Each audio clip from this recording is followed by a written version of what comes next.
Welcome to Home and Away, a Tottenham Hotspur podcast hosted by myself, Graeme Spice, and Glenn Cowie, where we talk about all things Tottenham Hotspur from both a match attending and international supporters view. This episode, I'm without Glenn, but I'll be speaking with Ian Sawyer from Tottenham Hotspurs and returning guest about how the fan sentiment was in the lead up to Frank leaving. And we'll be taking a look at the appointment of Igor Tudor, I hope I'm pronouncing that correctly, and today's bloodbath at the training ground. A lot to get through, so let's get into it. Let me be the one that you turn to, someone you can rely on, closer each day, home and away.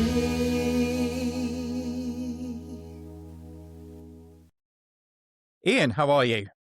I'm all right. I'm enjoying this, 10, 12-day break from Tottenham Hotspur ruining my life, so it's been enjoyable. Yeah, it has. It's been lots of social media watching. It's not without a lack of things happening, I guess. I think it's been a busy period, but off the pitch. It's all been positive, right? It's all been good stuff. Like, in the period leading up to this, it was loss after loss or draw or disappointing thing. Like, Spurs fans on the whole got the thing we wanted, which was Frank out, a change of manager, a refresh behind the scenes. It happened too late, but I feel like that's been a real positive shot in the arm for the fan base.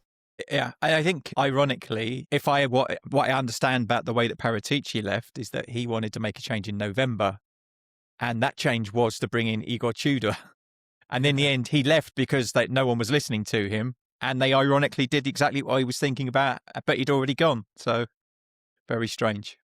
I don't know. Anything that comes out of Paratici's mouth, I feel like I don't trust 100% because he leaks to the press himself, and I've got, whenever you tell a story, you're always the hero, aren't you? That's true. Yeah. No, these people aren't blind to the fan. The fans screaming at the players or Frank or whatever. Well, Vinay and Langer have been. I think they hear it. I just think that they think they're smarter than us. I think that's true. Big picture, yeah. I wonder if there's a bit about Vinay that, in the same way he did this at Arsenal as well, right? Yeah. The first 2 or 3 seasons were a struggle for them with Arteta. So they really had, the supporters were really on his back for a long time because they were really a real slow start. Perseverance worked for them. But I think, if I'm honest, they had a better squad to start with. Even with the problems that he has refreshed the squad quite significantly and invested a lot of money. I don't think that any of the money we've invested has significantly made us better. I think we've had the squad as it is still probably weaker than the day that Harry Kane left. And Son, obviously, it was in his sunset of his years with us. So, yeah, I think the two of them papered over a lot of cracks for a good few years. So, yeah, I think I did almost feel sorry for Frank in the end, I've got to be honest, because January was an opportunity for them to help him by maybe bolstering the squad. Didn't need to be massive signings. He just needed numbers. But I don't think they really did. They, again, looks like all the pre-programmed Langer signings, the kind of youthful signings happened, and everything else, it's almost like Paratici down tools before the window even started, let alone closed. So, yeah. But yeah, I think, as you said, it's been not great to watch. I think the supporters have made their feelings very clear, and it was almost unanimous in the end, which is unusual for the Spurs fan base. We're usually very good at having conflicting views. I've seen one or two. I haven't heard many people say it, but I've seen a few people online kind of pointing fingers at people for wanting Frank out. Which is strange. It's a continuation of the Ange war from last season, just where people want to get. But also weird is that the media have been very supportive of Frank, whereas they absolutely went after Ange last season. It's been weird. I don't know why that is the case. Maybe Ange rubbed them up the wrong way because of how abrasive he could be in interviews. And Frank's not like that. He's maybe a bit too accommodating. But do you want a conspiracy theory? Go on. I love a conspiracy. It's just to put the boot in on Spurs. So that's the number one thing. And number two, we probably had a greater chance of going down with Frank, which is a massive news story. That's true. Yeah.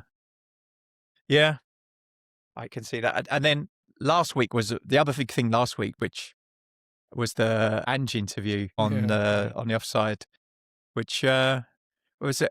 I mean, it was interesting to get some insight from his perspective on what was happening in the background. But I think he had a fairly. I think when we were talking before, you said like if you write the story, you're the hero of the story, and I think he glossed over quite a few things that he did or didn't do that rubbed everyone up the wrong way, like having a go back at the supporters, cupping his ear at the supporters, generally being really abrasive in interviews, refusing to change no matter what was available to him. So there was I think he was, yes, he got the required outcome, but in the end, if you look at those last couple of Europa League games, it did not look like he set the team up to play that way. It looked like the team, I don't know, maybe I'm No, I've heard that. I'm doing him, but yeah, I don't know, because I've said the same thing about Frank this year, that it looks at times like the players are disregarding. Well, yeah. Yeah. So, my gut is telling me I don't believe that with Ange. I think he had full buy-in to the end, and I don't know how much of that was the players pushing that, whereas I think Frank lost player buy-in. That would be the difference between the two. Quite early, I think, as well. Yeah, I don't blame them either. If the stories about the Arsenal game are to be believed, where he was basically just bigging up the Arsenal team the whole time, and in the end, he said everyone needed to raise their levels, and then about 3 or 4 of them turned up late the next day, is pretty damning, right? Yeah, it reminds me a bit of we turned into mini Chelsea, where you'd always have this player power situation where the players knew that they would be around longer than the coach, and the coach didn't have significant ability to manage them. But coming back to Arteta in that regard, and Venkatesham's like persistence with him, I do think that an underappreciated aspect of Arteta is that he had come from Man City and he'd been soaked in that huge club environment with big players and managing egos and seeing how a big coach would manage them. He had a significant turnover in the early days of his Arsenal tenure, if I remember correctly. Whereas Frank doesn't come in with that. And I think that we saw that straight away. There's the story about him not knowing who was going to discipline the players because Brentford kind of spoon-fed him a lot of stuff. He's like a house cat. He didn't know, like, he thinks he's independent. Whereas we needed a tiger. Yeah, exactly. He doesn't realize how controlled his environment is to look after him. I think the way that Romero behaved, probably, I think he never really got to grips with him. I felt like because he basically did the same thing more than once, and clearly they didn't. Whatever they did to him the first time wasn't enough, because they did it again fairly quickly afterwards. I mean, you can't do that, but at the same time, I'm glad he did. He probably needed a good hard bollocking to get him in line. Yeah. And Frank, I just don't know what they did behind the scenes. I know he's the captain, but come on. Yeah. Drop him, do something. I'm not sure. And the club must have been angry, because ultimately it was aimed at them rather than Frank specifically, wasn't it? Yeah, definitely. It's been an odd year. It's another weird year. I mean, you started podding at the start of last season, and it's just like one non-boring weekend would be lovely, right? Yeah. Just a routine 2-0 win. Yeah, it's been a while, isn't it? Yeah. I think you're right. I think picked an odd time to get into podcasting. And coming back to that, you mentioned Ange, attacking the fans and the cupping and stuff. Frank continued this year. So people turn around and look at Spurs fans and they point fingers and say that we're ungrateful. And maybe, there's definitely a part that fans have played in giving back to coaches, but, I don't think there's been ones off that have been pretty terrible. But when you lose games, you're going to get feedback that isn't wholly supportive. Positive, yeah. But we as a fan base have experienced this, I don't know, just this criticism from the managers. I can't remember it being like this for a long, long time. That, being called disloyal by Frank Ange regarding the the Man City game. Yeah. Yeah. And it just, we've been sort of antagonized by our coaches, the most prominent figurehead and spokesperson of the club for 2 years. And at times when things weren't great enough that they really had a pedestal to talk from. Right? I think both times we weren't doing well. Those are the times when you probably think, maybe I shouldn't pipe up. Maybe I should focus on my own problems and not on the fans. I need the fans at the moment. Pointing. Yeah, a lot from us. A lot. It is from weird. Players. Yeah, and then you get into what the ownership wanted, right? Like, where did this decision to sack Frank come from? Like, we've heard that it was the Lewises or Enoch, and that just makes me worried about why Venkatesham and Langer persisted as long as they did. Like they Well, threw away the January transfer window they did. for this. You do wonder how they survived this. I mean, I can see them being around to the end of the season, but I don't see how Vinay and Langer really survived this. They're talking about bringing in another like a second director of football and having the same model with another person, which for me, I still don't understand how you make that work. I'm hoping that whichever manager we bring in has more of a say in how that's structured than they currently do. Yeah, it would be interesting to see if Poch if he comes in, has a part to play in that, because he was very adamant that he would be making those decisions, towards the end. He wanted that, and that's kind of why we got stuck with Ndombele. Yeah, true. Maybe we need to be careful about what we wish for. Yeah, exactly. So, season aside, it's been an interesting season for you. You also started a podcast since we were on with us last time. Yeah. Which I am a subscriber of and do listen to regularly, and I really love it. I think it's such a meta podcast to do a podcast about Tottenham podcasts is absolute genius, and I really like it. It's a great listen. Thank you. So, where did the idea come from? It came from our wonderful Blue Sky community. I can't remember why. I just posted something to the effect of, we need a podcast that summarizes the other podcasts after a loss so we don't have to listen. And it gained a little bit of traction. Yeah. Well, once you say it, you've got to do it. Yeah. Yeah, exactly. It just stuck in my brain. And I had some podcasters come back and say I'd listened to that, including Jack Hussey from Rule the Roost. And I thought, well, if somebody is seasoned as like reinventing his own, internet and podcast, performances, like Rule the Roost has changed since it first started like 15 years ago. Like I must be onto something. So I went out, I bought the microphone where I'm talking on now, and I recorded a really, really rough review of Last Word on Spurs, I think. Yes. And then, I remember it. It's been put to the gas ever since, and it's been a wild ride. You've had some great guests on as well. I got lucky, I got hooked up with Mike Lee I love Mike. Yeah. Yeah, he was good by Dave from Grumpy Old Spurs. That was helpful. So it shows you how, like, you make friends in the podcast community and people open doors for you. I was on Rule the Roost with Jack. I had Flav. You had Flav on as well. I love Flav. I think he's a good all rounder. For me, he's as close as we got to a kind of Tottenham influencer, I would say. That's someone that I would listen to at least. Rather, there's a few that are a bit more bombastic. That are not really my cup of tea.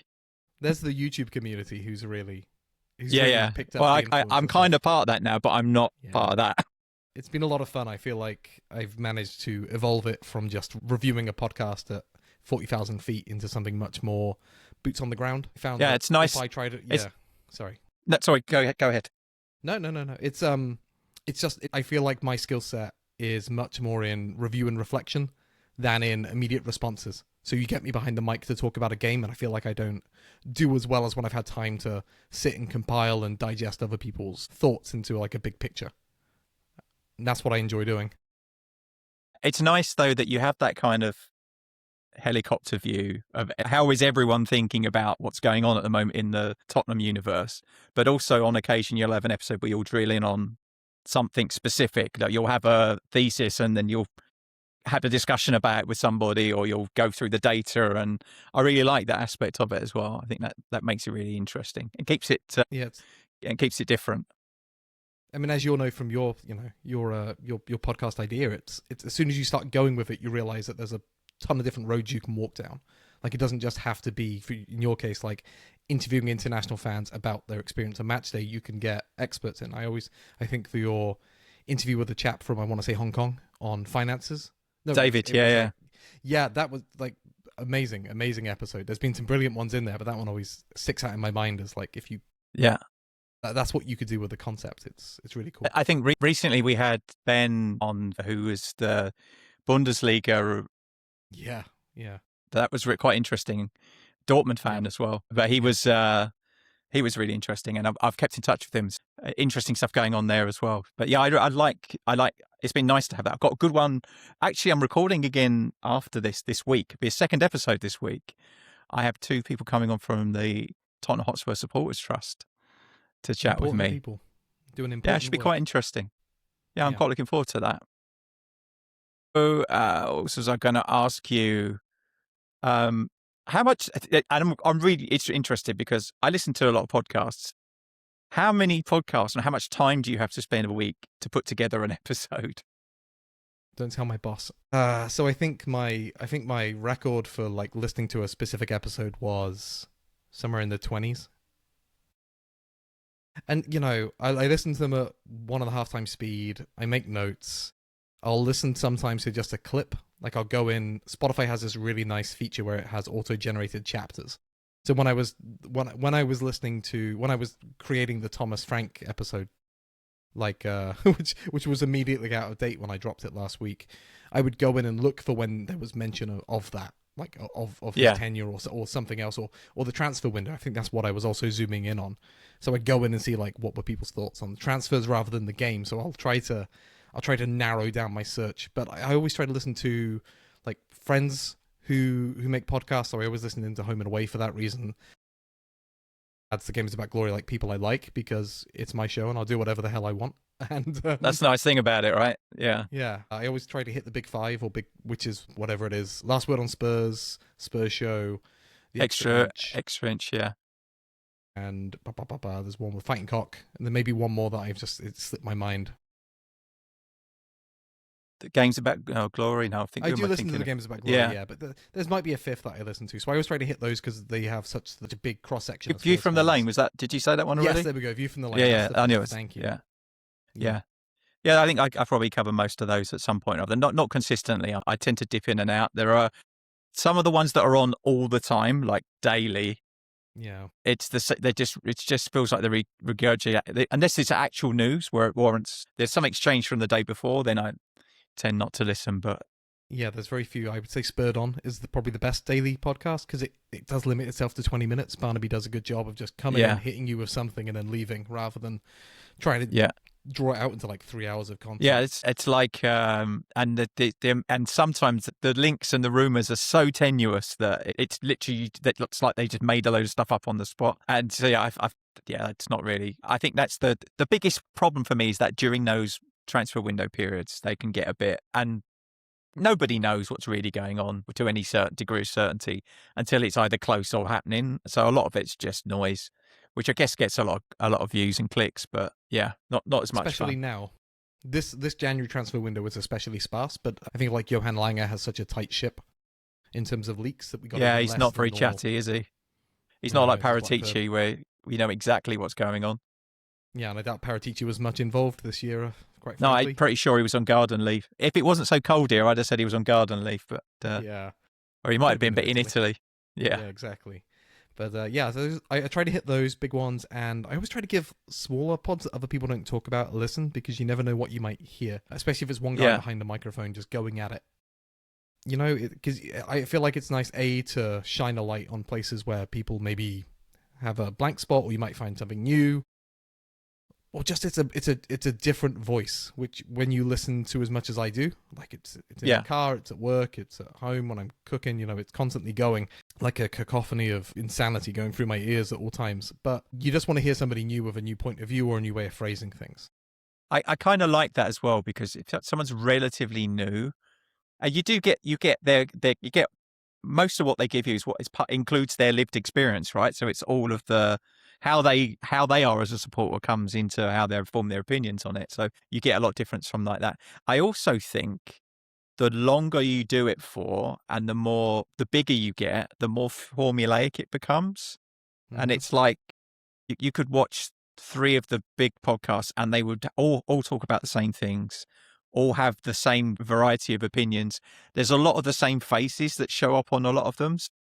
Yes, that tends to normalize the opinion set across them as well. Yeah, I just think that I like that sometimes, that you find something a bit niche that really just catches your fancy.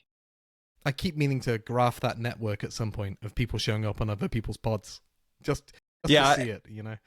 That'd be quite interesting, because it's happened. There's been I've noticed a few more have started up recently, like the Whistle Blows as an example, and it's just like the same 3 people on cycling themselves around different podcasts, which some of the content's good, and I like it, and there's nobody that I really detest. That I wouldn't listen to it if it was that bad, but sometimes you catch them. They have a good subject, and they got someone who knows what they're talking about, and it's an interesting listen. But yeah, it comes down to the character. You know, if they're all saying 75% of the same stuff, it comes down to like the 25% that they say that's unique, and also just who they are as a person. Like if you like somebody who's loud, then that's fine, great. If you like somebody who's more, you know, reserved, considered, yeah, exactly. It's just different people. So that's why we have, 120, 130 now. I think I haven't. It's taken insane, any off. right? Yeah, it's nuts. I mean, I think it's about half a dozen since the start of the year that I've been tracking extra. I don't know what to do with it. It's like, is it the 5? What's that one that Spurs 5? Yeah, that's another one that started. Was it December that started, or fairly recently? It's not a. It was back. It was like autumn last year, I want to say. Was it? Blimey, it's been going longer than I. It's like the Avengers of Spurs YouTube space. Yeah. Yeah. It's a lot of big names on there, and I listen to it. I like they fight a lot, and I like how they fight. I mean that in a positive way. Like they hash it out. A lot of people go onto a podcast and they're not nice about their different opinions, but they don't necessarily really dig in and have that. So I quite enjoy a little bit of conflict in my pods. I did feel a bit sorry for you, especially on the day that Frank got sacked, because there was about 6 million emergency podcasts, and I knew if you were going to do an episode on it, you'd probably be listening to podcasts for 24 hours a day for about a week. I think that if it had happened in the off season, I would have listened much more quickly and put something out. But I knew that if I did anything back end of last week, it was going to be out of date with whatever new coach came in. Yeah. So waiting for Tudor to be announced, I decided, or whoever, because like Tudor came out of he wasn't on. Yeah, it wasn't even being discussed. Not a single person was talking about him until it happened. If I put out an episode talking about potential candidates to come in, he wouldn't have been on that list on Friday. No, yeah. Well, you can look at our last episode from last week was absolutely like that. We talked about every name you can think of in world football. It was a smorgasbord of names, and none of them being Igor Tudor. So everyone would have got a bit of egg on face on that one. I think he's a really interesting choice. I think that's. To make of it. I was going to say the good thing is you spent a lot of time reviewing other people's views on Tottenham as a whole. So from your own perspective, how has the season panned out? So what were your expectations at the beginning of the season? And then obviously I'm assuming they haven't been met so far. No, I thought we'd be top 8. I didn't think we'd maybe make top 6. I thought maybe we might get Europe, which I guess could be 7 or 8, right? Yeah. Because like half the league now can qualify for Europe. So I thought we'd be in and around that sort of space. We'd maybe have a few games that we look good in, a few games that we'd look terrible in, but more often than not, we'd be kind of boring. I didn't expect the Champions League to pan out how it has. I actually thought that with his lack of experience of juggling top flight in Europe and domestic competitions, that we'd be out, or at least in the punishment round. So to be top 4 is incredible. Yeah, I'm really pleased we didn't have the extra games, to be honest. It's the one thing we didn't need, right? The extra 2 games. Oh my God. It's like the one good thing that Frank did. Yeah, I think they're starting this week, aren't they? Isn't it? Tomorrow's the first of the playoff games. That sounds right. We'll find out who we have. One of my guests, Joao, who lives in Lisbon, he's also a Benfica fan. I think I'll be watching that one tomorrow night, at least some of it. The Benfica Real Madrid, they got them again after they beat them in the final seconds with the goalkeeper scoring. So that'd be an interesting one. Right? We're definitely drawing Juventus now. That would be quite interesting, right? That's good. It's got to be the next. Is it Galatasaray the other option, or? Yeah, that sounds about right. It's like Club Brugge, Galatasaray, Atletico Madrid, or Juventus. And that's the last time I saw it. But it's got to be Juve. Like Spurs is a club. Everything that happens around us is driven by narrative. It's not actually on pitch stuff. It's like this universal narrative around Spurs. Like the reason we won the Europa last year was because like Ange spoke it into existence. I think there's a lot of manifestation going on. Yeah. That the world gives you what you need at a time when you probably need it. That would be interesting. I mean, we owe them a win as well, right? Because do you remember we got knocked out by them when Poch was manager the season before we got to the final, wasn't it? I think Chiellini's famous history of the Tottenham quote. Yeah, prick. Well, I was there for that game. It was disappointing because we were winning, I think, and then we lost. Extra time, right? That sounds about right. Yeah, yeah. At Wembley. Yeah. Another one of those massively attended games at Wembley, which are Just bringing you all the positive vibes today, home and away listeners. it's kind of, I think when you think about attending some of those European games at Wembley, where I think we broke the record for the largest attendance, and it was over 90,000. Now we're like 20% empty for Champions League big games like Dortmund. It just shows you how bad it's got, I think. And it also hasn't helped by the fact that they did some really good ticket pricing at Wembley. They made it accessible. Like the group stages at Wembley they did a package deal. I think it was 75 quid for the first 3 group games. So you got a lot of, the numbers were good for those games. And then it never got super expensive. But I saw there were rows of seats at £1 a pop at the stadium that weren't filled for the Dortmund game. So I think that the owners got that absolutely wrong. I'm assuming that's a hangover for the pricing would have been done at the beginning of the season, probably by under Levy's stewardship. But I'm hoping that they do something different next season to make it much better to have a full stadium, right? Yeah. For many reasons. Well, the football on the pitch needs to be there. Yeah, it's true. The football on the pitch needs to be there to entice people to come, I guess, as well. Yeah, you charge a premium price, you expect a premium product, and especially if you're treated as a client with a client reference number, it's obvious. I mean, I'm not there at the stadium because I live here in America, but going to the weekly watch parties that I run, I've seen declining numbers just for people to get up and out of the house and drive to a bar, and they can walk out at any time if they want to, and that's a low effort, like pretty much free relative, situation relative to going all the way to the stadium, parking or driving or whatever or getting the bus or whatever you're doing. Yeah. And then to sit there for £91 and watch us. I mean, in Europe, you could argue that was probably the best time to go and watch Spurs this season so far. But let's talk about a Premier League game. Why would you bother if you're not a season ticket holder? I've seen so many poor. I mean, last time I saw us win a league, I didn't go to the Burnley game, so I missed that one. I think that's the only home game that we won this season. Can you not go on Sunday potentially, if that's your record? I can go. I have tickets, obviously, but I'm trying to decide whether me going would jeopardize the win, or at least get us getting something from the game. And also, it's a 4:30 game on a Sunday.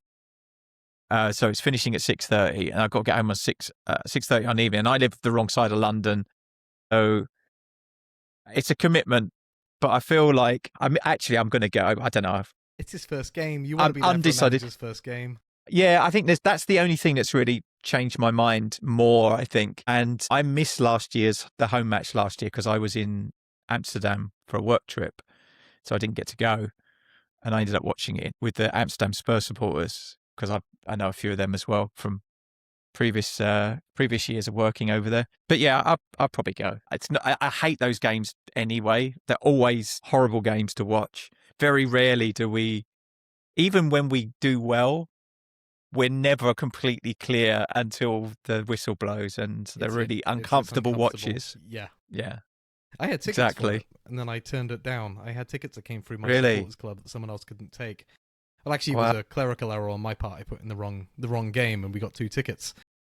So I was like, me and my wife were ready to go, and I thought, well, I've never been to a North London derby. That would be pretty cool. Maybe we could, have my daughter, stay with my in-laws for the weekend, and we could fly over for a long weekend, go see the North London derby. And in the end, I thought, that much money for a long weekend, it's a bit too much. I can't imagine it all adds up. But that would have been fun. I wish I'd gone now. I wish I'd done it. Yeah. Yeah, there was like a 3-hour period where I was looking at flights and thinking, I can do this. How much for the flights, just out of interest? Well, they were pretty cheap because it's like mid-February. So I forget. Oh, yeah, I guess. Yeah, less than 1,000 each. Fairly short notice, which is not bad. Maybe even less than that. Where'd you fly from Washington or? Well, I could fly from Baltimore or Dulles. Okay. DC. Yeah, so there's 2 near me that I could use. So yeah, it was pretty affordable, relatively speaking, but yeah, February. It's still a lot of money for a weekend. Yeah, but it could have been. I've never been to a North London derby. I don't know when I'll be able to go again. I should have taken it. Anyway, I gave him to let me know next season, because I'm assuming if Glenn's not over, then I'll probably have a spare. So if you wanted to come over for a weekend, we could probably make that happen. Yeah, I'm targeting some fixtures. We'll see. So I guess. Sorry, I was going to ask you how. No. Having been to a number of North London derbies, what are you expecting on Sunday? I think I just want to see a lift. I want to see a bit of something different. I want to see us progressing the ball quicker, the press, the attacking, all the things that he's renowned for. I want to see signs that the players have received the message and are trying to implement it. I don't mind. I'll be honest, for me, this is a bit of a gimme for Tudor, but he's expecting us to win. I am. Yeah, well, yeah, I want us to win, but no, I think that it'll be the funniest thing ever. So that's my narrative. Oh yeah, there is that. I'd take it mostly because you're right. It would to basically draw them level on points with Man City or something would be really something. But I mean, in terms of where we're at and where they're at the moment, everyone's going to be looking for an Arsenal win. What I really want to see is that it's a bit of fight and and us creating chances and progressing the ball quicker, just to see that the boring patterns of play that we've been watching in the previous few weeks, we'd see something different. Like there's been periods like I think the Man City second half and some of the European games for like 45 minutes. We played really well and we've progressed the ball better. I also think that some of the players are being misused, have been misused. Like Xavi Simons is a 10, but the ball's never coming down the middle to him, and so he's moving all over the place to try and get in possession. And I don't think that's been very helpful. We're kind of limited on who we can play, and we can probably talk about that. It's still very limited, but I just think that the way Tudor plays will bring Xavi into the game a lot more, because he tends to play more centrally as players. It pushes players up a lot, so it might get a bit congested. That's the only thing, I guess. But lots of. Sorry, we've been complaining about not using the middle for so long. Now we're. And now I think everyone will be there. It'll be like a little. But yeah, like, I saw it's interesting. You put me onto that video that George Achille put out. Yeah, it was really good. But I also watched another video earlier today where the slightly different take, but I think it was more on Juventus, the way that they played. He's quite adventurous. So not only is he pushing the wing backs on, there were situations where the left and right centre backs were pushed in as well, right up into almost like a double pivot, where the others push even further up the pitch, which it feels a bit Ange-tastic in that we could end up conceding a lot of goals, but as long as we're scoring more than. But that's been our issue, isn't it? We really haven't been creating enough chances to win games. We've only. No, go ahead. I don't think that anything on Sunday is going to be representative of what to expect from the rest of the season from Tudor, though. Like, there's all this talk of high lines and pushing forward and central movement. He might set up differently to not lose this one. But it's not really in his style, though. But it's also like he's had 10 days or like a week with these players, tops. Yeah. So I'm not expecting it to be perfect. I think that George Akalea video that I sent you, he talked about having a lot of runners in that team and using Gallagher for further forward. Yeah, I totally see just getting that industry in the team. Yeah, and I can see us playing Polinia in the 3 if we do play a back 3. If he persists with that, I think that makes sense. I've also heard that Porro might be back for Sunday, which would be good because I think he'd be a really good wing back option. And then you've got Sousa and Spence, I guess, on the other side as options. Spence, I'd have Spence from a defensive perspective because we'll have Saka and what's the other guy? The one that was from our youth team that went was it Chelsea? Why can't I think of Madueke.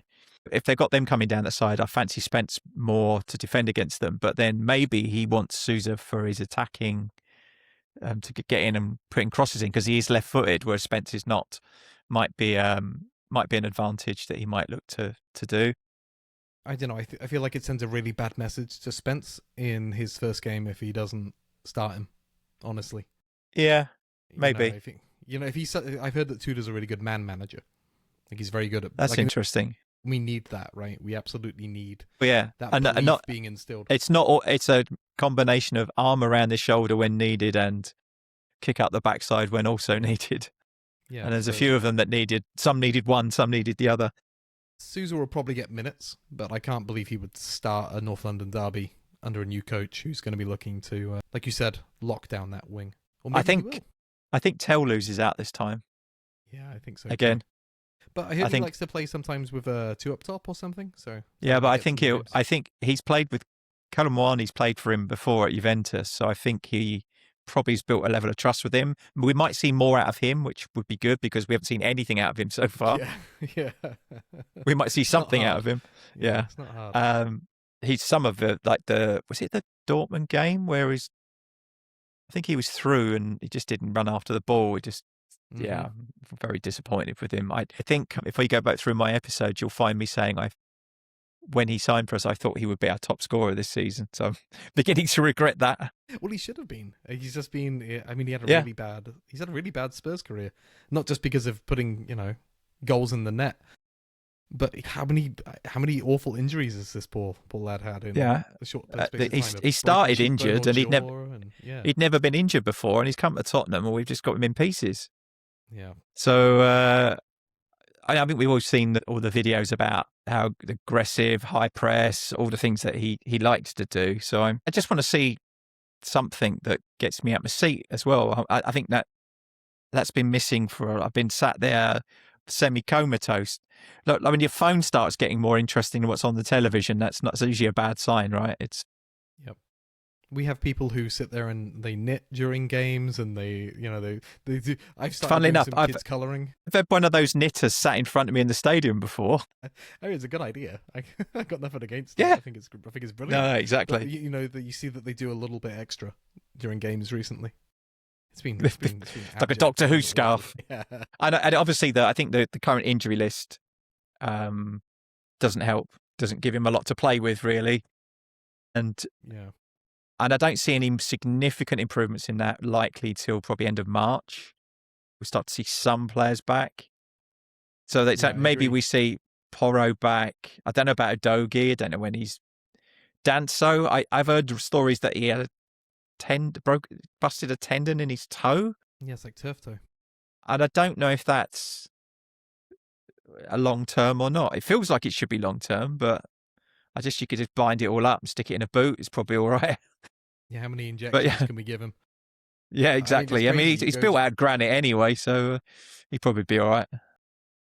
If you go to the Premier Injuries website, it's like 3, 4, 5 injuries per team, and you hit us, and I think it's like 12, 14. It's like a scroll. Yeah, it's like when I have to fill out a how old are you thing on the internet now with a scroll wheel, and I'm like that to get to 1971. Yeah. It's bad, and it just feels like we threw an opportunity to make it better away in January by waiting so long to bring Tudor in. I think maybe he definitely would have wanted another centre back. I'm assuming because when you're playing three. Gallagher? I mean, I like Gallagher, and it was I actually think he suits his style of play, that kind of press, because that's the other thing that George Achille was showing was maybe playing him as one of the 2 10s behind a striker. Yeah, for his that was interesting. Pressing more than anything. And actually, if you think about when he was successful at Palace and at Chelsea, he was playing in a more advanced position than he has been playing for us. So maybe we get more out of him that way as well. But we'll see. I don't know if I'd want it to be Xavi and Gallagher over. I don't know. I guess they're all going to get minutes because there's only so many fit senior players. So it's about starters and finishers, not about who's going to play 90 minutes. And also, I guess we're really talking about for the next 3 or 4 games. Then we're into March, and we've only got 1 game a week until March, I think. Then we start when the Champions League starts back up again. So he doesn't have to worry too much about overplaying players.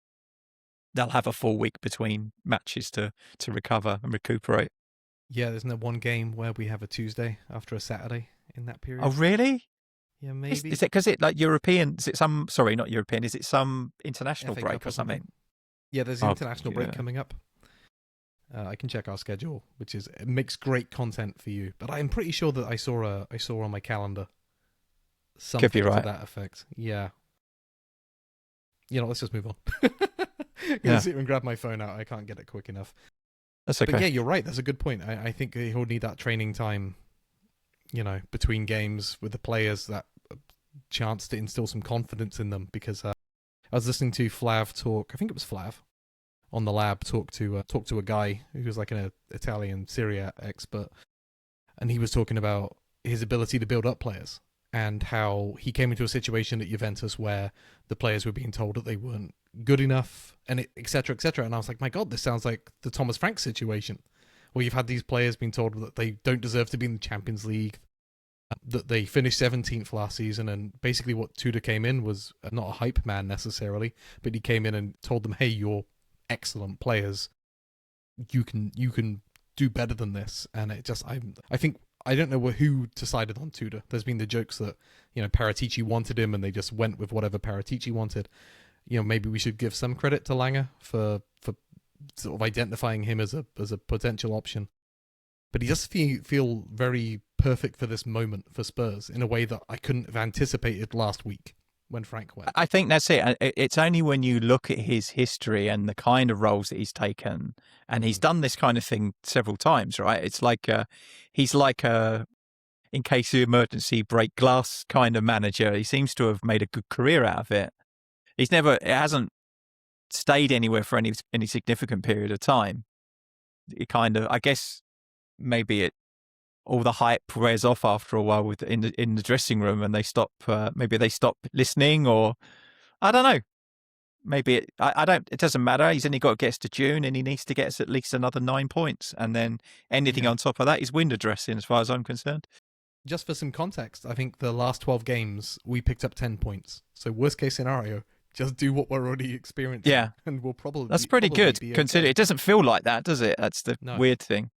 I think it's 10 from 12 because it goes so we back had through the Palace game and stuff like that. Yeah, we beat Palace was the last win, right? Yeah, probably.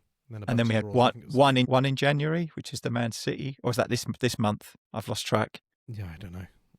It's not been a lot anyway. No, I think. And I think that the one thing that saved us last week was the late Sesko Man United goal, right?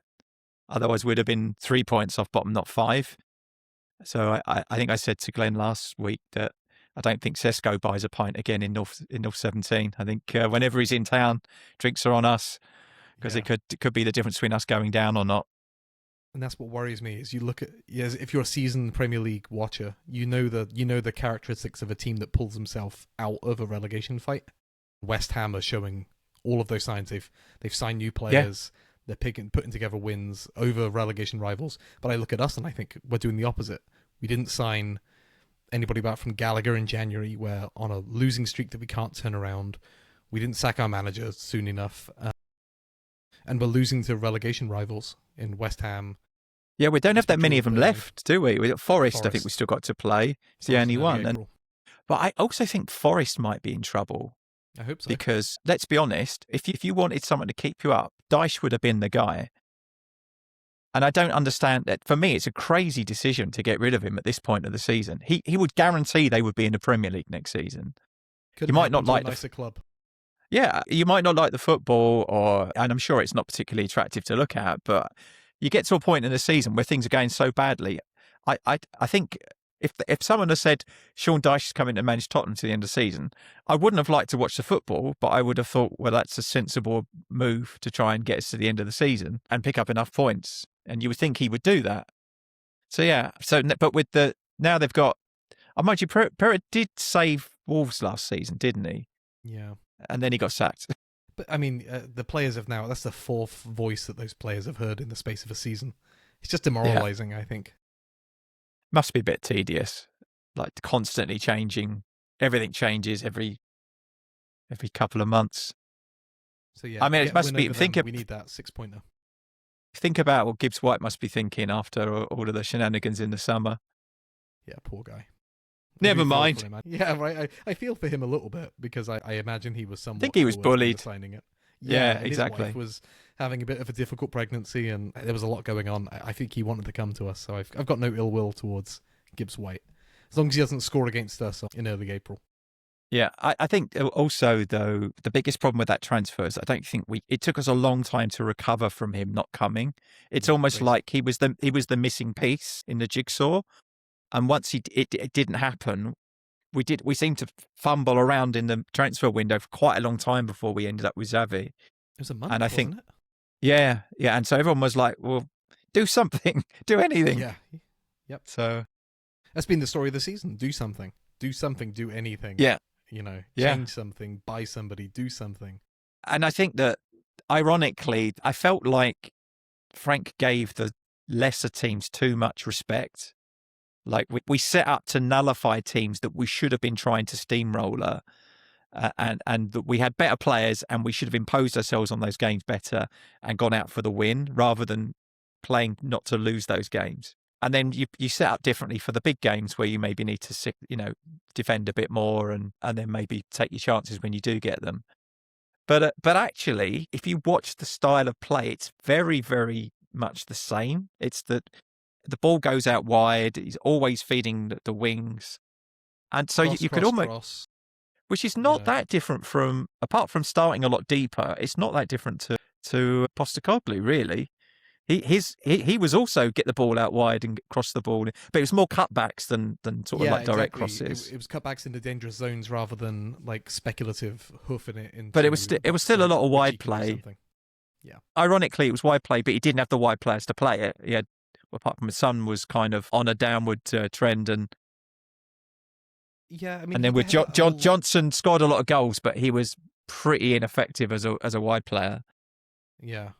I mean, he did evolve a little bit. Like his fullback inversion was less over time, probably because of injuries and whatnot. So yeah, I guess he went a little bit wider in season 2. I mean, when was the last time you remember Spurs really opening themselves up and putting their foot on the gas?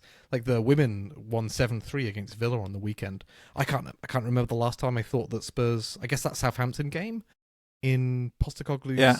Was that his second season? Yes, it was. I think isn't that the game? I think there's a good pub quiz question around that, because we got 2 Southampton managers sacked that season, but they played us and they sacked their manager twice. It's Russell, the bloke who ended up at Rangers. I was going to say Russell Brand, but it's not him. Definitely not him. Yeah, that guy. And then I can't remember what the second one was, but yeah, we did twice. We did it. But yeah.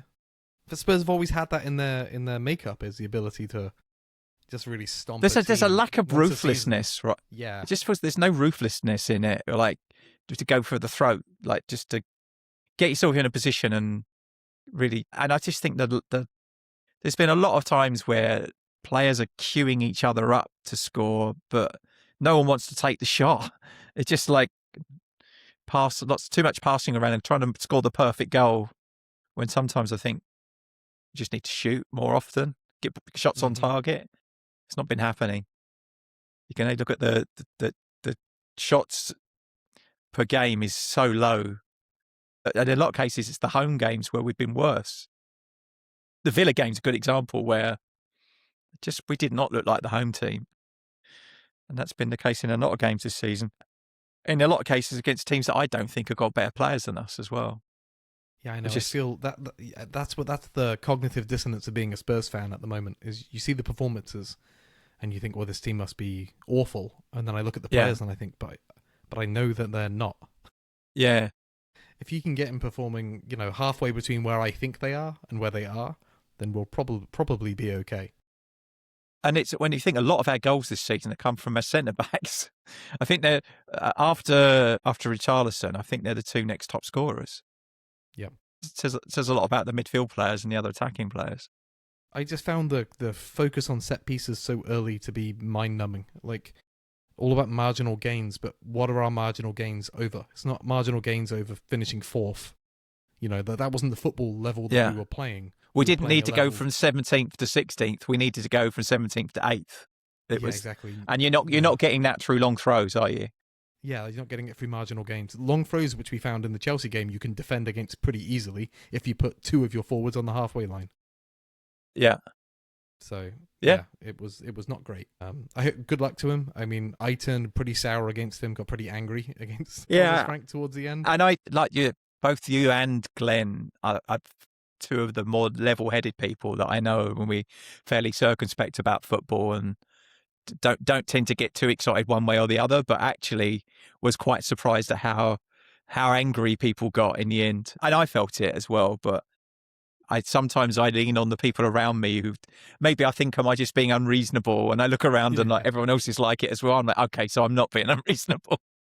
I should talk about this more on Podnam at some point, but I just, the more I think about it, the last 2 seasons have been a fan base experiencing things that are the complete opposite of what we would expect and are used to in terms of like if you look outside of everything, we've lost our chairman Daniel Levy, right? Like that's a huge change, huge structural changes behind the scenes, but just holding on to managers for far longer than we are used to.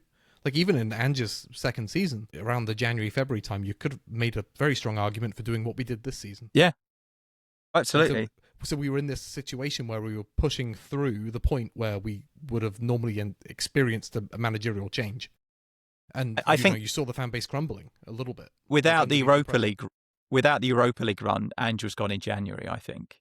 Yeah, but we had it 2 years in a row of that experience of knowing that the manager shouldn't. Some of the people who are still Ange supporters will fight against me on this, but the majority of the fan base were experiencing something which they felt shouldn't be happening, and in previous years wouldn't have happened. And we've had that 2 years in a row, and I think it's done a lot to us as a fan base in terms of that mental state. I know people have talked about normalizing losses, but I think it's more about experiencing that real stress of the situation and not seeing the changes that make sense be enacted. And I think sometimes you have to think, well, maybe the club and the coaches are seeing something different to what we're seeing. But then there are times when Frank was talking about seeing improvements in the team when, frankly, no pun intended, when I say frankly, they were not improving. I felt like sometimes after his press conferences, there's like a sort of Morgan Freeman narration. It did not, in fact, get better. The Arrested Development voiceover, right? Yeah. Yeah. So, him and his coaching staff must have seen something. They're all heavy data users. I see that I know on the running. Well, they turned us all into heavy drug users. I mean, he had these analysts and people that that we were very excited to be bringing in, like Haslam. I feel a bit sorry for that Joe. What's his name? The data analyst guy. Yeah, the video guy. Right? When I watched the kind of day in the life at Brentford, and he was really pivotal in the analysis of the matches, and he would actually take some of the sessions. Frank used to do it, and then he just would let him do it. And I thought I like that, and I like the look of Cochrane as well. Even in the early training sessions with Tottenham, I thought I feel like this looks good. Like it looks okay, but I guess it doesn't matter how good the coaches are if you're setting the team up to do something specific that doesn't work. Doesn't matter how many times you train them to do that, it's still not going to work. And I feel like that's where we got to. I think the players. I guess it's difficult, right? Because like whenever someone gets a sack, all these stories come out after the fact, right? No one's brave enough to say that stuff when they're there, and all these stories come out. Oh, well, the players were really frustrated and didn't understand why we were setting up so negatively against teams that we felt like we should be winning against, and but that could be good coaching, but you could be good at your job and still not get the right outcomes, right? So I'm sure those coaches will go and do a good job somewhere else for another team. It's just not Tottenham. There's a lot to be said for square pegs and square holes and round pegs and round holes, and I think that Frank was a square peg and Tottenham was a round hole, and his tactics the same with the players. Like, I think we were a corkscrew head. There was absolutely no way that we were a good fit. Yeah, and same with these players. These players were signed to compete for top 4, and there's a style they likely expected, and we're not playing that. And as you slip down the table, I feel like their mental response is going to be different to another team who are more braced for, competing in the bottom half of the table. So I think Frank had an uphill struggle. The more time went on, the more that the losses racked up. Obviously. Yeah, because this was not a squad put together to compete in a relegation battle. They did not have the stomach for it, and which is why we needed to shake it up a bit. We need to get points on the board before we're already looking over our shoulder, but before we're up to our necks in it, which could have happened fairly quickly. Could have been 2 weeks. We could have been, down at the bottom 3. Could have happened. I hope that's not the case now. And I really do.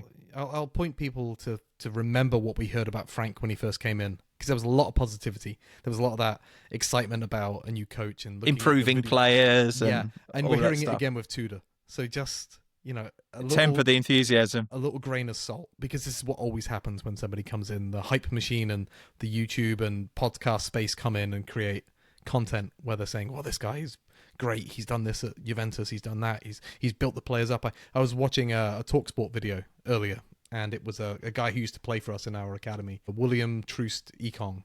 He used to play for him at Udinese, and he was bigging him up. But like they're pulling up whatever positive voice they can right now, because they know that Spurs fans are going to eat it up. So like you said, temper our expectations. Yeah, I think it's like the start of a new relationship with a girl. Like, oh, she's brilliant. This is Sunday's our first date. Yeah, exactly. He said, "Don't order the garlic bread."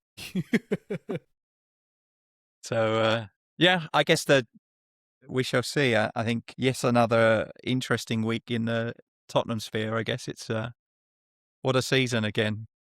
I will bite my left thumb off for a boring week. Yeah, I'd take a draw now, and then a week where nobody gets injured, and maybe 1 or 2 players come back. And just check off, that 10 points, make it 9, that we need to probably stay up and just... Yeah. And just have that mental comfort of knowing... Okay. I might set up a countdown clock for the points needed, like a totalizer. It's tempting fate, though, isn't it? Yeah. Could be fun, though. It's okay, so where we're at now, what you've heard about Tudor, how many points do you think he'll get from the remaining 12 games? I had a look at the matches. I could see 4 games that I thought we should get some. So it's Forest, Palace, Fulham. Haven't had a good record against Fulham over the last few years. No, we haven't. You're right. But again, if you're serious, those are games we should be getting points in. Yeah. Still a home game against Leeds to go, I think. Yeah, we should win that. Who else we got? We've got Everton still. Yes, because we played them at the Hill Dickinson, so they'll come to our at home against Everton, maybe. Yeah. Should get something out of that. I know Everton are decent this year, but I think so. And then maybe we get a point off of somebody else. Like we've got Liverpool, haven't we? Arsenal, Liverpool. I forget the others, but Chelsea? I don't know. Have we got another Chelsea game? No, I don't. We've played them, haven't we? Twice. Have we played them twice? Okay. I hope we have. I don't want to play them again. I mean, what we got? Probably 6 home games. Just a bit like the Champions League. Where you can try to win your home games. Yeah. Well, but then that's been the issue, isn't it? We've been winning more away from home than we have at home. Actually, if you on home form, we should be bottom. I think. Dreadful. Yeah, which is really something. Maybe that's something that if he can turn the home form around, get the home stadium rock in, and get the support, supporters off their seats, give them something to shout about. I think that will lift the players as well. So it could be could be the boost that we need. Or we could do 6-0 against Arsenal. It could be, but I think the supporters will start out with good intentions, and they will support the team. Yeah, and I think Sunday's a bit of a free hit because he's going in. He's inherited a broken team halfway through the season, and his first game is against Arsenal. He's not going to have to do much to impress the fans compared to what they've been watching. Who was the last coach to take over? I swear there was somebody in the last 15 years who took over, and first game was against Arsenal. I know Redknapp had one early. Was it? It wasn't Ange, was it? Maybe it was just early on that he took over halfway through the season, and it's like second or third game was the North London derby. Might be in Redknapp. So Jose was West Ham was the first game, right? Which we won. Conte took over after Nuno, right? Yeah. So that was mid-season as well. Maybe it was him. Was it Conte? Could have been. I thought there was somebody. Trying to see if there's something. Anyway. All right. Well, again, great content. Yeah, lovely. Love a pregnant pause while we do web searching off. Yeah, I was trying to find it. I'm like, I got to be right. Anyway. Yeah, I mean, good luck to him. We need it. Yeah, I'm cautiously optimistic. It can't get any worse, can it? In the grand scheme of things, we don't need much. We just need 3 wins. Or 9 points from 12 games is probably more. That takes us to 38, which I think is probably enough in most seasons. I don't see other teams. Yeah, I take that right now. Draws. I know. What would be interesting is that when the Champions League restarts, Harry will fare in that as well. Be quite interesting. Really haven't thought about it because it's not a priority for me at the moment. But it's anything could happen. I mean, he'll have Romero back because I think he'll be back before the Premier League, won't he? Yes. Yeah. Yes, I think he's got. So it'll be Arsenal, Fulham, Liverpool, is it, or Palace? I think it's Liverpool. Liverpool then Palace. Yeah, but it's not bad. It's Palace and Liverpool. Okay. Yeah. And we haven't got Champions League game on our schedule on Google. But as long as he doesn't pick up any more effing injuries. That's the other big one. Yeah, we've run out of options, really, haven't we? It's like the only thing we can afford to lose a forward player because we've got Tell who could come in. We can afford to lose one centre midfielder because we've probably got one covering there, but no defenders. We're not allowed to lose a defender. No, we can lose a goalkeeper. Kinski would probably appreciate a game every now and again. Yeah, it's going to be interesting to see if he sticks with Vicario. I imagine he will. Yeah, it's quite interesting. There's a lot of talk about him going to Italy in the summer and quite big money as well, which was like 30 million euros or something like that. Which bite his hand off. I'd quite happily take him there myself. Yeah. Sorry, see, a lot of biting talk today. Biting my thumb off, biting someone else's hand off. Yeah, I like Vic as a person. Not so much some of the stuff he does on the pitch, but I feel like if you can double your money on him, you take it. Yeah, and I think that for that kind of money, you could get someone in that could do a better job. There are squads of players in the Premier League where they have their second choice keepers probably better than our first choice keeper at the moment. The interesting thing about the lack of options is we'll find out whether it really was Frank. Because he can't really change the personnel too much. He can change agreed. The pitch. And I think the frustrating thing is that we struggled for a long time when we were defensively quite porous. But he played big chunks of the season with Archie Gray playing as a centre-back. And even at one point, Bissouma played a centre-back as well. So all of his injuries seem to come in key areas of the pitch, whereas Frank's had his first-choice centre-backs for most of the season. It's not like only through suspensions has been mostly the issue, but he's had a lot more availability of players than Ange ever did in key areas of the pitch. Yep, absolutely. Interesting. Well, we'll see. I'm looking forward to Sunday now, which I really was super dreading it, but at least want to watch it, which I would have maybe not have done. Yeah, I'm more hopeful than last week after the Newcastle game, or before the Newcastle game. I would have done anything to get out of not watching the Arsenal game, but now I'm. Are you at the pub on Sunday? Yeah, and we're going to make it a private event. The last one that we held, Arsenal from the North London derby, had a few Arsenal fans standing up in front of the crowd, waving shirts and things. So I bet that went well. Yeah, I got up on the microphone and I yelled at them. That was fun. Asked them where they thought they were. Yeah. Did they not see this? Did they not see the poster that said, Spurs watch party? Arsenal fans not welcome. Yeah, that's what we've done. We're doing that. So we're locking it down to a private event. It feels a little bit like it's inviting trouble, but we've got to do something. It just wasn't fun. We had kids there, and it was unpleasant. I had a friend tell me he was worried that a fight would kick off with some of the things that were happening. Yeah, that crowd is pretty placid. Yeah, 50 Spurs fans and 4 you prod them enough, eventually they'll fight back, right? Yeah, I think we could have taken them. We outnumbered them. But to end up on the news, like There was a mass brawl broke out today, and mind you, it wouldn't even make the news in the States, would it? Yeah, which one? Yeah. Yeah. Yeah, soccer hooligans invade suburban Maryland. I think might make the news. It might make the local news. Yeah. Yeah, so I'm gonna watch it at the pub. I assume you're hoping to be at the stadium. Yeah. Yes. I think so. Glutton for punishment. Going to see who wants to go with me. I haven't got to be on my own otherwise, and I could probably do some moral support. I'm sure that you'll find takers. It's been a struggle this season. Yeah, I mean, this is a big game though, right? It's Yeah, true. There's a bit of hope. It depends on how positive people are and how much of a lift that people think that Tudor's going to give us. And hope they're as positive as I am that we hopefully will see a rise out of the players.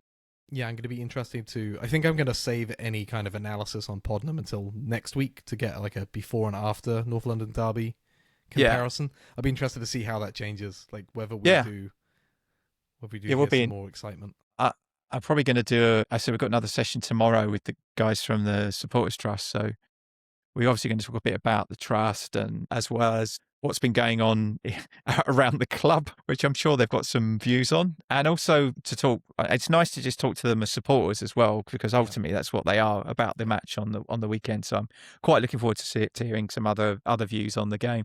See whether we are alone in our views on how it may be impactful, him joining us, but we'll see. Interesting. Have to think it. We have to feel it, because otherwise what's the point?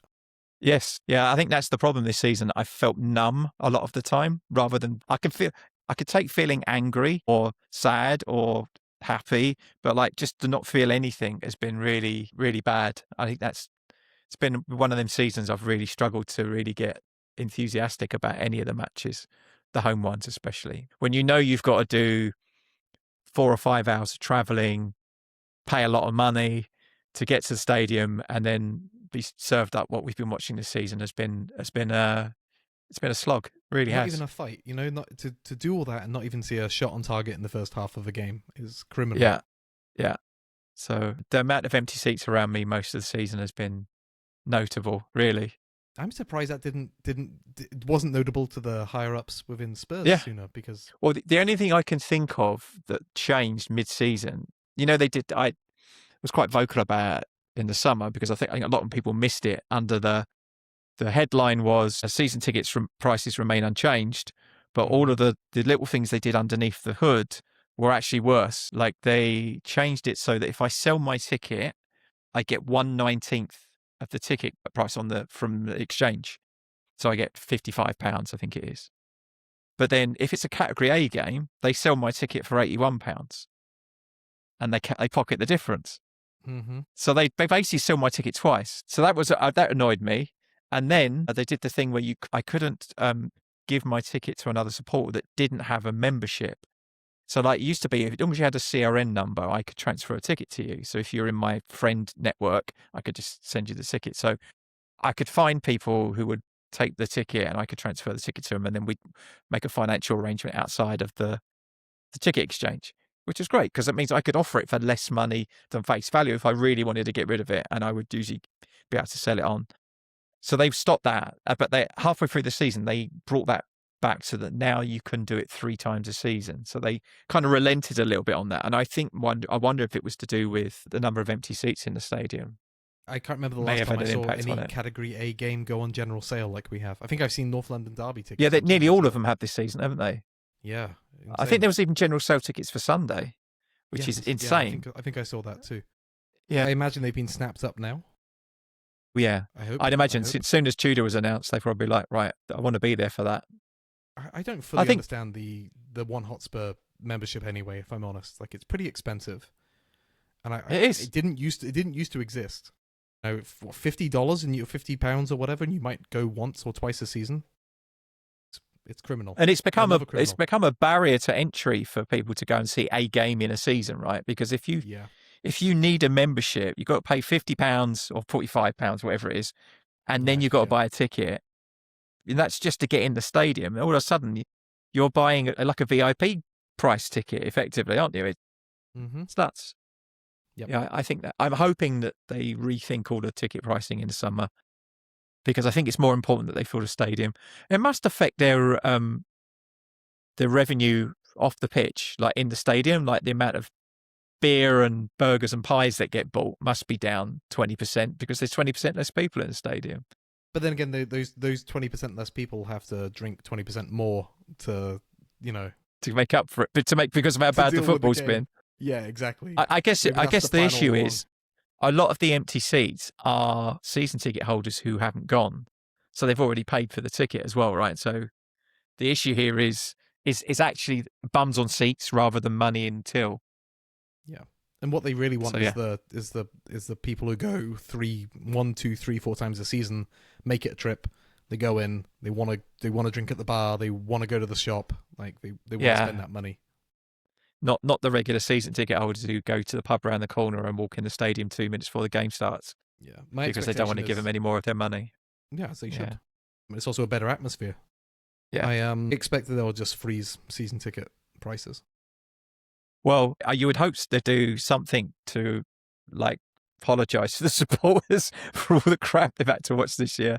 But I think they're pretty oblivious to that, aren't they? I wouldn't be surprised if they went up again.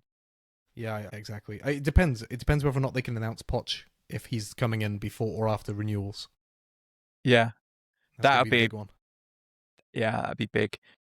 Whether or not he'll be allowed to do that, I don't know what his contract with the USA says. No, I don't know. But we shall see. Mm-hmm. Well, one thing's for sure, it's not going to be a dull 12 matches. I don't see it. I think there will be stuff that the podcasters will be very happy until the end of the season, that they will have plenty to talk about. Hopefully some positives to go with the negatives that we have been having to talk about, but we shall see. I just want something. And you'll be there to analyse all of our psychoses and issues that we've got from watching Tottenham as well, and see how whether there's any uptick in general feeling. Mm-hmm. But I'm hopeful still. I'm pleased that we did something, even if it was late. I felt like we were sleepwalking our way towards a relegation, and I'm old enough to remember the first time. Just about. I was 6 at the time. So it didn't affect me in the same way it would do now. And also, getting relegated in 1977 was not the financial impact that getting relegated in 2026 would be. And the fact that you would lose all of your best players. They would all go. Yeah. I'm assuming a lot of them would have relegation release clauses, and actually we wouldn't have the finances to support them from the championship. I'd be interested to hear that from somebody like Spurs or something, to do if we are really that close to relegation, financially, how many players could we afford to keep for one season to get us back up? I'm assuming like the £200,000 a week is no go, but £100,000 a week, could we sustain that for one season? Is the parachute payment enough to support the wage bill for 1 or 2 seasons? Let's hope we don't have to worry about it. Yeah, I don't really want to consider it. I mean, the thoughts of doing a podcast about Preston North End away or something similar doesn't fill me with joy. We'll face Wrexham and lose.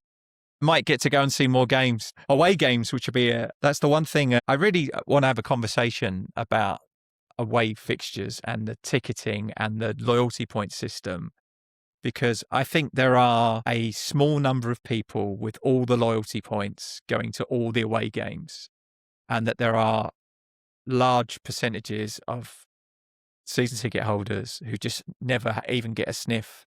I got one of the pre-season games was QPR, I think, if I remember rightly. I couldn't get a ticket for QPR away as a season ticket holder. I didn't have enough loyalty points to get a friendly match against QPR. So that's insane. And I can understand that you want the most loyal people to go, but you need to give some tickets to people who, I think those away games, the atmosphere is very different, and I would so I'd like to take my sons to a game, but yeah, very, very, very weird. So you'd advocate for a cap of some sort, five away games per season. Yeah. No, that's a podcast episode for another day. I think we've probably spoken enough, and I appreciate you coming on in. It's been a good chat. Looking forward to your next episode, which sounds like it'll be a humdinger, because it'll be like a week in the life of Tottenham Hotspur with all the things that have happened in that week. I've been considering doing a daily pod just to try it. I have this idea of just trying out the different types of podcasts just to experience them. Yeah. I've hosted a couple mini panels. I do the talking head thing. I haven't done a reaction pod yet, and I haven't done a daily. I pod, did so one. I did one live with Josh. We did it for the summer transfer window closing. That was good. Which was quite interesting. And he's really good. He's really good on the stats, and his knowledge of football is pretty good. So he's quite handy to have around. And we talked about doing it for the January window, but nothing happened. It would have been an hour of me poking the screen saying do something. But yeah, never mind. Appreciate you coming on, Ian. Love to have you on again. I look forward to your next episode. I will put a link to your podcast in the description of the video as well, so people can come and listen to you. And appreciate you coming on. Thank you very much. Yeah, thanks for having me. It's always a pleasure. I mean, you were my first Spurs pod I think I came on. There you So go. you're to blame. And it was you or Cads, I forget which. Because I think I messaged you. I was like, hey, can I come on? Yeah. I've been on CADS as well. I like some good guys on there as well, so I enjoyed that. All right, so just to wrap up, thanks to everyone who's listened in. Please like and subscribe to the podcast to tickle the algorithm so we can get in front of more Spurs supporters. And just as Glenn would normally say, come on, you Spurs. Come on, you Spurs. Let me be the one that you turn to, someone you can rely on closer each day.